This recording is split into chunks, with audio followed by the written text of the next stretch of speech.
E aí, noveleiros? Prontos para mais um resumão daquele jeito, com muita fofoca e zero enrolação? A novela tá quente e eu já separei tudinho para você não perder nada. Então já deixa o like, se inscreve no canal e me conta nos comentários de qual cidade você tá me assistindo. Bora começar essa fofoca diária. Quinta-feira, 25 de setembro. As intrigas e tensões se aprofundavam nos bastidores da TCA e também nas vidas pessoais de cada personagem, revelando que os jogos de manipulação ainda estavam longe de acabar.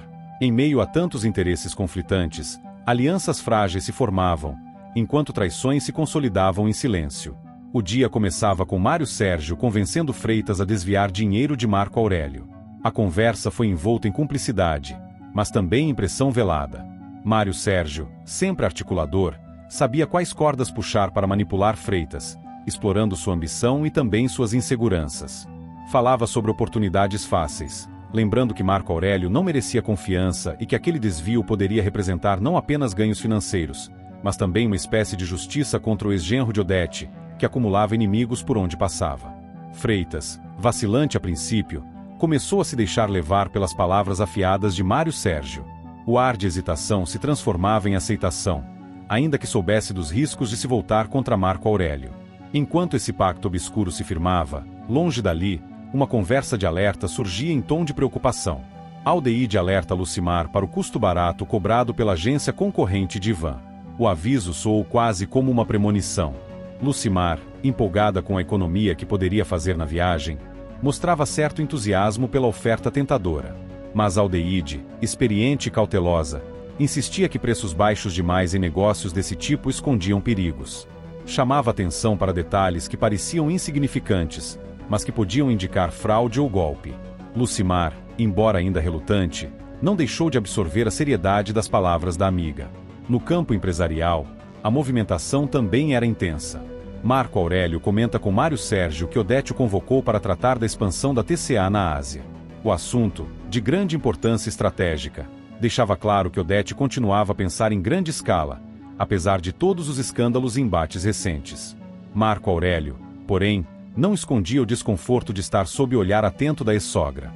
Compartilhava com Mário Sérgio sua desconfiança, como se cada gesto de Odete fosse uma tentativa de controlar seus passos.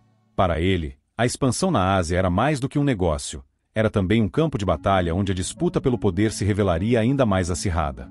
No entanto, Mário Sérgio, sempre com múltiplos interesses, mantinha outros focos em mente. Ao vasculhar as redes sociais, se deparou com algo que poderia mudar o rumo de muitas histórias. Mário Sérgio encontra uma foto de Ana Clara com Maria de Fátima nas redes sociais, acessa o perfil da jovem e marca um encontro com ela. A descoberta foi recebida com um brilho de satisfação nos olhos. Ver as duas juntas significava que havia conexões que poderiam ser exploradas, segredos a serem desenterrados e, sobretudo, novas oportunidades de manipulação. Ao acessar o perfil de Ana Clara, Mário Sérgio logo encontrou maneiras de se aproximar. A decisão de marcar um encontro não era apenas curiosidade, era parte de uma estratégia, um passo calculado para se infiltrar ainda mais nos assuntos de Odete e Maria de Fátima. Enquanto isso, o presságio de Aldeide se concretizava de forma cruel.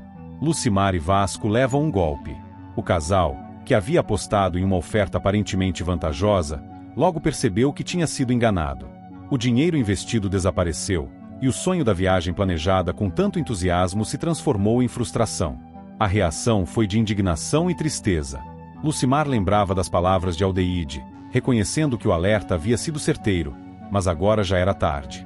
Vasco, por sua vez, expressava raiva e impotência, prometendo que não deixaria aquilo passar impune. A cena deixava evidente como a busca por economia pode se transformar em armadilha, especialmente quando a ambição se sobrepõe à cautela. No núcleo de Odete, os jogos de poder e dissimulação continuavam em pleno andamento. Odete pergunta a Marco Aurélio se o ombro do executivo melhorou. A frase, aparentemente banal, carregava consigo ironia e cálculo. O tom de preocupação soava falso, como se escondesse críticas veladas ou uma provocação disfarçada de interesse. Marco Aurélio, que já não confiava em nenhuma palavra da ex-sogra, respondeu com secura, interpretando a pergunta como um lembrete constante de sua vulnerabilidade. Para Odete, no entanto, a questão ia além da saúde. Era uma forma de lembrar Marco Aurélio de sua fragilidade diante dela, uma estratégia de manter sempre o controle, mesmo nos diálogos mais simples. A combinação desses acontecimentos revelava como cada personagem se movia em um tabuleiro onde lealdades eram frágeis e a ambição ditava os rumos. De um lado, Freitas se deixava seduzir por Mário Sérgio para atrair Marco Aurélio. Do outro, Lucimar e Vasco viam a realidade dura de um golpe, confirmando o alerta de Aldeide. No ambiente empresarial, Marco Aurélio se via pressionado pela convocação de Odete sobre a expansão da TCA na Ásia, ao mesmo tempo em que Mário Sérgio descobria novas formas de se aproximar de Ana Clara e, por consequência, de Maria de Fátima.